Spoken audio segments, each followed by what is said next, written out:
बच्चों ये है क्लास 7 का सोशल साइंस का क्वेश्चन पेपर 9 मार्च, ठीक है, लेवल 2। इसमें मैक्सिमम मार्क्स 16 का था और टाइम अलाउड था 2 hours and 30 minutes, ठीक है। इसमें टोटल ई सेक्शन थे A to E और each section has different marks, ठीक है। तो फर्स्ट जो सेक्शन था A, उसमें 12 क्वेश्चन थे और ईच क्वेश्चन 1 मार्क का था। ये क्या, इसमें सिर्फ हमें चूज़ करना था करेक्ट ऑप्शन को। तो फर्स्ट का ऑप्शन है, मैं जल्दी से बता देती हूँ, ठीक है। जीवित प्राणी के चारों ओर पाए जाने वाले लोग, स्थान, वस्तुओं और प्रकृति को कहते हैं हम पर्यावरण, ठीक है। क्वेश्चन नंबर A का 1 का पर्यावरण, सी ऑप्शन करेक्ट था। इंग्लिश मीडियम के लिए C option environment was correct. उसके बाद क्वेश्चन नंबर 2, उसमें था स्थल, जल, वायु मिलकर जीवन को संभव बनाते हैं, ठीक है। तो land, water and air interact कहाँ पर, जैव मंडल में। तो बायोस्फीयर या जैव मंडल, ये क्वेश्चन नंबर 2 का ऑप्शन करेक्ट था। वाराणसी शहर कहाँ, किस नदी के तट पर है, ये गंगा नदी। तो ऑप्शन बी वॉज करेक्ट। उसके बाद बहुमत प्राप्त करने वाले शासक दल को क्या कहते हैं, ठीक है। जिसने मेजोरिटी, सबसे ज़्यादा वोट हासिल किए हैं, उस पार्टी को हम रूलिंग पार्टी कहते हैं, ठीक है। डी ऑप्शन सत्ताधारी दल। उसके बाद 5th का आंसर था आसाम। मानस वाइल्ड लाइफ सेंचुरी कहाँ पर लोकेटेड है, वो है आसाम में। इसका अथवा में क्वेश्चन था इमामबाड़ा कहाँ लोकेटेड है, तो वो Lucknow, option B was correct. इसके बाद जंतर मंतर किस राजा ने बनवाया था, who built, which king built the Jantar Mantar, Sawai Jai Singh. तो ऑप्शन बी वॉज करेक्ट। उसके बाद क्वेश्चन नंबर 7, मानवीय पर्यावरण, ठीक है, जो ह्यूमन मेड है, वो कौन सी चीज़ है इनमें से, वायु, स्थल, जल, ये सब नेचर प्रोवाइड करता है। तो इसमें D option community, okay. English medium के लिए कम्युनिटी वॉज करेक्ट। उसके बाद मिनाज ए सिराज कौन थे, तो ये हिस्टोरियन थे, एक इतिहासकार थे। उसके बाद क्वेश्चन नंबर 9 का आंसर, गुरु नानक के उत्तराधिकारी मतलब सक्सीजर कौन थे, गुरु अंगद देव। तो इसका ऑप्शन बी करेक्ट था। उसके बाद क्वेश्चन नंबर 10, तो सारी जो एटमॉस्फेयर की वेदर रिलेटेड फिनोमिना है वो कहाँ पर होते हैं, ट्रोपोस्फेयर में, शोभ मंडल, इसका आंसर करेक्ट था। उसके बाद इसका क्वेश्चन नंबर 11, ओशियन करंट, महासागरीय धाराएं, निश्चित महासागरीय सतह पर नियमित रूप से बहने वाली जल की धाराएं क्या कहलाती है, महासागरीय धाराएं means ocean current. Option D correct था। 12th लास्ट क्वेश्चन में था कि फाइनेंशियल ऑफिसर को क्या कहते थे मुगल पीरियड में, तो उसको दीवान बोलते थे। तो इसका ऑप्शन सी करेक्ट था।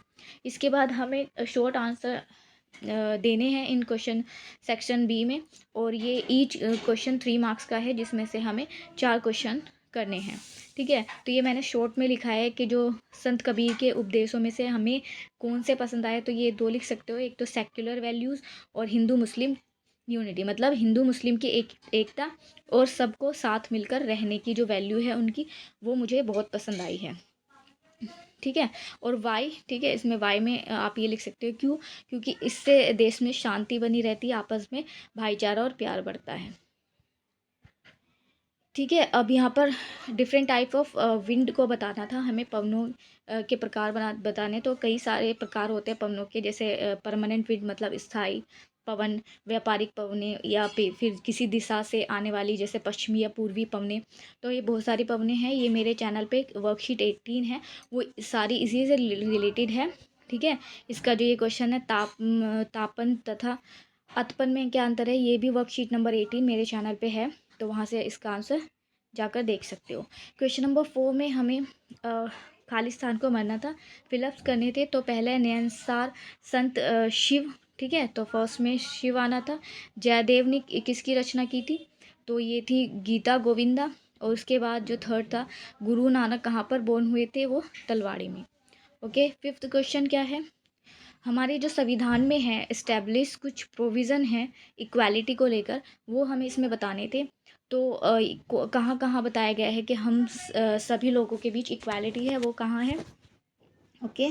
तो वो हमें बताया गया है, every person is equal before the law, ठीक है, सभी कानून के सामने बराबर है, ठीक है। हमारे जो संविधान में कॉन्स्टिट्यूशन में डिस्क्रिमिनेशन, भेदभाव नहीं किया गया है on the basis of religion, race, caste, male और फीमेल, ठीक है। तो ये सारी चीज़ों को हमें एक्सप्लेन करना था। उसके बाद सी सेक्शन में हमें लॉन्ग आंसर टाइप क्वेश्चन थे, इसमें हमें थोड़ा लॉन्ग आंसर देना था और ये 2 क्वेश्चन थे। ईच जो क्वेश्चन था वो 4 मार्क्स का था। ओके, तो यहाँ गंगा ब्रह्मपुत्र बेसिन में यातायात, ठीक है, ट्रांसपोर्ट के बारे में लिखना था। सुविकसित तंत्र उपस्थित है, इसको विवेचना करनी थी, ठीक है। इसमें बताना था कि क्या वहाँ पर जो ट्रांसपोर्ट का सिस्टम है वो अच्छा है, ठीक है। तो इसके बारे में तो यहाँ पर लिख देना था, हाँ बिल्कुल, ठीक है। वहाँ पर जो रोड बाय ट्रेन, ठीक है, आप किसी भी तरह से ट्रैवल कर सकते हैं और वो सारा अच्छा है, या बाय वाटर आप कैसे भी ट्रैवल कर सकते हैं और वो जो तंत्र है वो सुविकसित है। उसके बाद अथवा में क्वेश्चन था जनसंख्या घनत्व, ठीक है। तो या फिर इंग्लिश में पॉपुलेशन डेंसिटी। तो ये पॉपुलेशन डेंसिटी क्या होता है? Population per unit land area, ठीक है। किसी एक क्षेत्र में रहने वाले लोगों के पर यूनिट, ठीक है, जनसंख्या, लोगों को हम क्या बोलते हैं? जनसंख्या घनत्व बोलते हैं। और इसके क्या रीज़न है कि गंगा ब्रह्मपुत्र जो बेसिन है वहाँ पर हाई डेंसिटी है, ठीक है, वहाँ ज़्यादा लोग रहते हैं। तो ये पता है क्योंकि वहाँ की जो गंगा ब्रह्मपुत्र बेसिन की जो सोयल है वो बहुत फर्टाइल है, उपजाऊ ज़मीन है, प्लेन एरिया है, ठीक है, जो समतल है वहाँ। और वहाँ पर जैसे पीछे क्वेश्चन में भी दे रखा है कि वहाँ सुविकसित यातायात तंत्र है। तो ये सारे इसके 3 ऑप्शन हो जाते हैं, जिसमें हम वाई इसके रीज़न दे सकते थे कि क्यों वहाँ पर डेंसिटी, लोगों का घनत्व ज़्यादा है, लोग वहाँ ज़्यादा रहते हैं।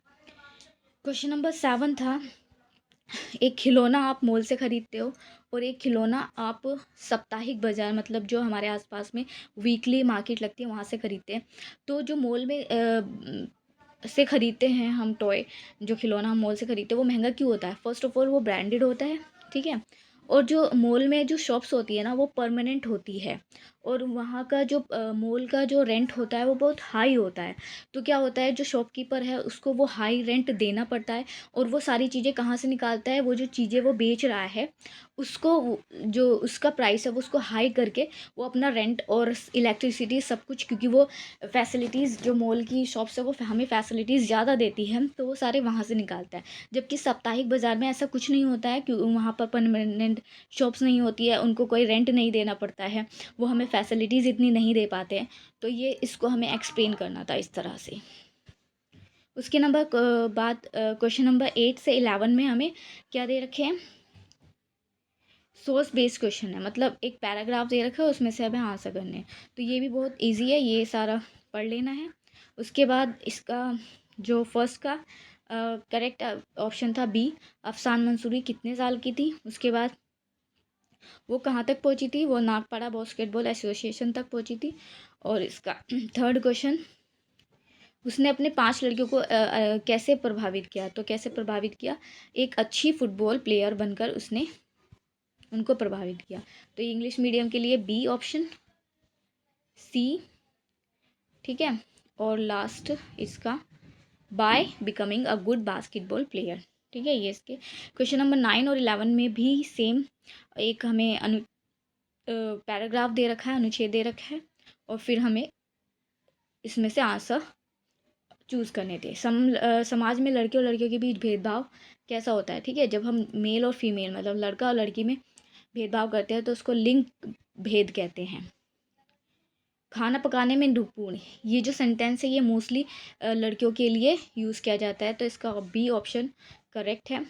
और लड़का और लड़की के बीच में ज़्यादा भेदभाव समाज को पीछे करता है, प्रगति से रोकता है, तो ये बाधक है एक तरह से, ठीक है। तो ये इंग्लिश में है D, gender discrimination for girls, B option, obstacle, C. Okay, तो 10th में भी सेम हमें एक अनुच्छेद दे रखा है, उसको हमें रीड करना है और फिर उसके आंसर। पुराने मुगल प्रांतों से बने किन्हीं 2 राज्यों के नाम लिखिए, ठीक है। तो 2 राज्य इसमें 3 दे रखे, अवध, बंगाल और हैदराबाद। मुर्शिद कुली खान किस राज्य का संस्थापक था? तो मुर्शिद कुली खान बंगाल का, ठीक है। तो ये इसका आंसर था बंगाल। उसके बाद मुगल दरबार में किन स्थान ऊंचा था और क्यों? कि तो किनका इन तीनों का स्थान ऊंचा था? संस्थापक सादत खान का, कुली खान का, अफ़ज़ा खान का। ठीक है, क्यों था? क्योंकि मुग़ल बादशाह इन पर बहुत ज़्यादा भरोसा करते थे।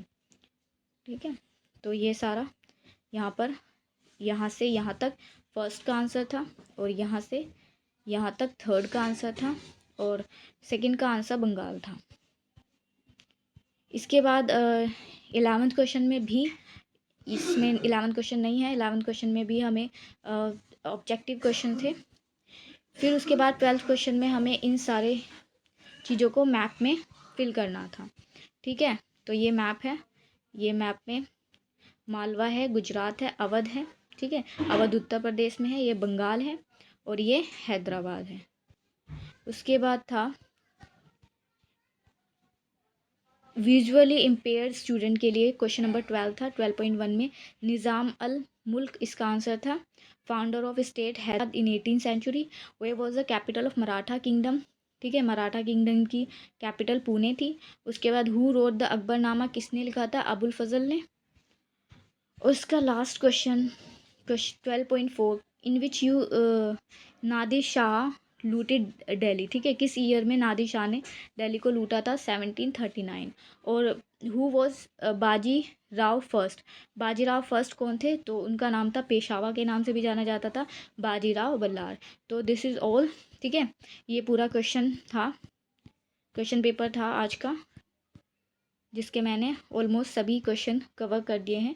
वीडियो पसंद आई है तो वीडियो को लाइक करें और चैनल को सब्सक्राइब करें। Thank you for watching.